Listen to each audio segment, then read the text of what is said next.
Il-Maltin u b'mod mill-aktar partikolari l-Awċin ilhom għal dawn l-aħħar xhur u snin jappellaw lill-Gvern għar-raba' vapur biex jaqsmu bejn il-Gżejjer. Raba' vapur minflok dak illi hemm bħalissa in-Nikolaws.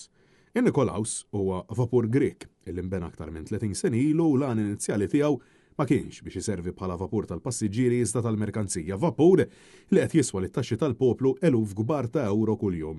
U li ma huwa komdu xejn għal min jagħmel użu minnu partikolarment l-anzjani minħabba fost l-oħrajn l-ammont kbir ta' tarax li għandu.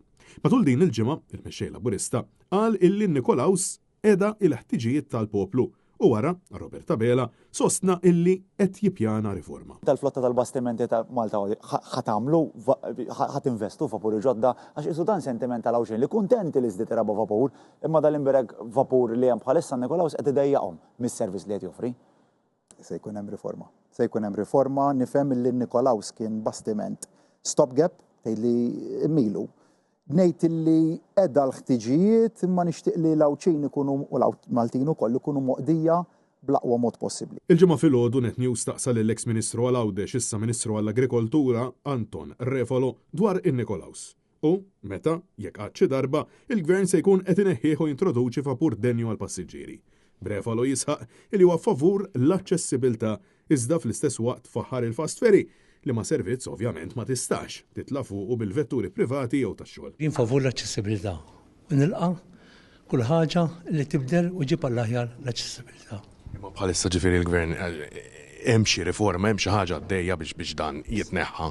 Franġa diġà għamilna naħseb jiena kavallu di battalja fast ferry fi żmienkom il-fast ferry spiċċa.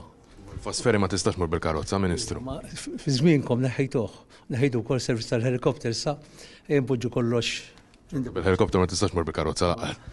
Kien servizz ta' aċċessibilità sewa il-fast ferry, l-uqiet tara li l-fast ferry kemm qed jmorru nies m'għandhomx għalfejn jużaw il-vettura. Għallaqstant jidher illi għalissa il-Gvern se jibqa' joħroġ mal-14,000 euro kuljum għal vapur illi il-Maltin u l-Awċin ilhom snin jappellaw lill-Gvern biex ibidluh. Imma, skont il-Prim Ministru, qed jaqti ħtiġijiet tan-nies u għaldaqstant għalissa għandhom jibqgħu jikkuntentaw bli għandhom.